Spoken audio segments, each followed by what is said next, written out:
What's up, YouTubers? It's Ernie, Blerd Without Fear. Welcome back to the channel. A ways back, I did a video about Avengers of 1 million BC, and it seems like forever ago when they first showed them off in the Marvel Legacy one-shot. But they're back, sort of, in Jason Aaron and Ted McGuinness's Avengers #1, part of the Marvel Fresh Start agenda. But before we jump into that, if you're brand new to the channel, it only takes 2 clicks to become one of Earth's mightiest subscribers. Click.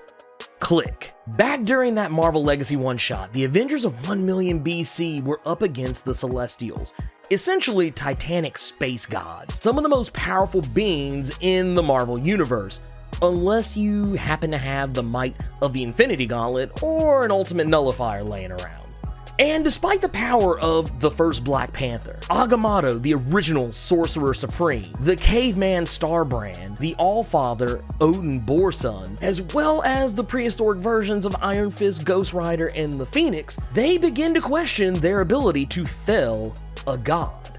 Agamotto reveals that the problem isn't losing, the problem is winning. What are the chances of 7 of the most powerful beings known to the Earth at the time would band together in one place? He mentions gods, monsters, cavemen with the powers of the stars, and mutants. This one is kind of a big deal because timeline-wise, mutants technically started with Apocalypse being the first recorded account of the mutant X gene, which means mutants were around for a long time, even before that. But maybe people just didn't realize it. Were they in hiding?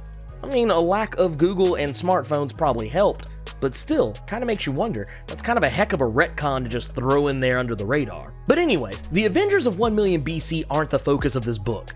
The focus is on Marvel's version of the Trinity, at least as far as Avengers go. A recently woken from his coma Tony Stark, which, by the way, can we please call him Woken Tony? A less unworthy Thor, and a redeemed Hydra Cap. Even though technically this Cap was never Hydra, but still, comic books. These 3 are having drinks, and Steve wants to get the band back together again. Thor is on board because Thor, but Tony isn't feeling it. He feels like they've had their shot and they bricked it too many times. It's time for the next generation to shoot their shot.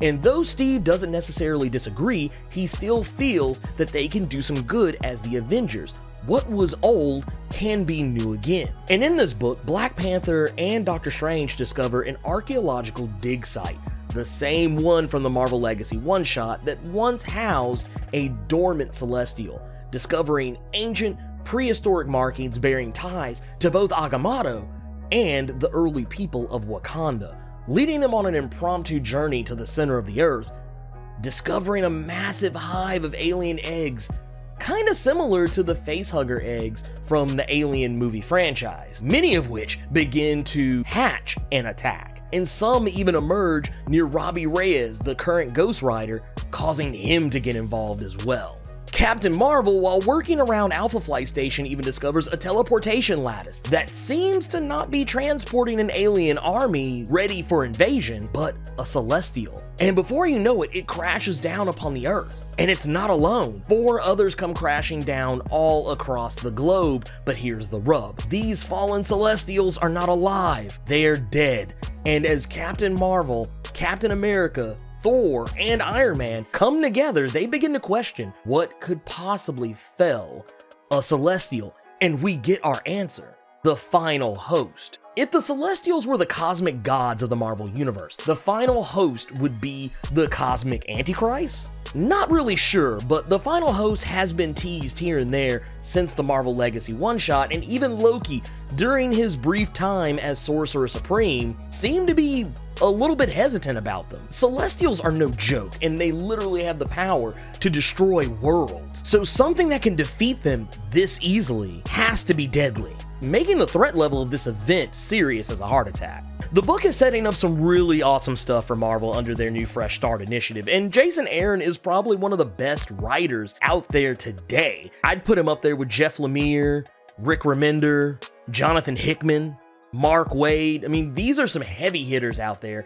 and Jason Aaron's right up there with him. His Thor run is borderline legendary at this point. We see a new-ish Avengers lineup, probably more in line with what we'll see in the MCU to come, the addition of a still unstable She-Hulk who's struggling as much if not more with her powers than Bruce Banner probably ever did, and even Robbie Reyes is getting a chance to join the roster, likely thanks to his being well received on Agents of S.H.I.E.L.D.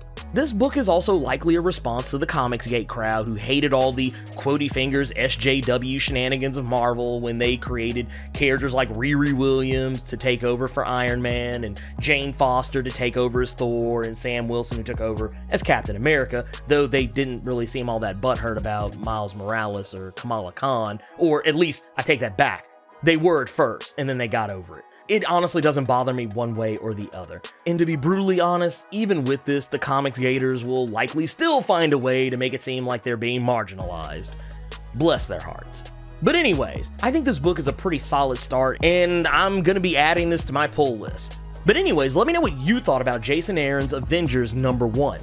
Sound off in the comments. If you enjoyed this video, Hulk smash that like button. And if you want to see more awesome videos like this one, make sure you click subscribe so you can become one of Earth's mightiest subscribers, and tap that bell so you know when I post up. Thank you for taking the time to watch this video, and I will see you all next time.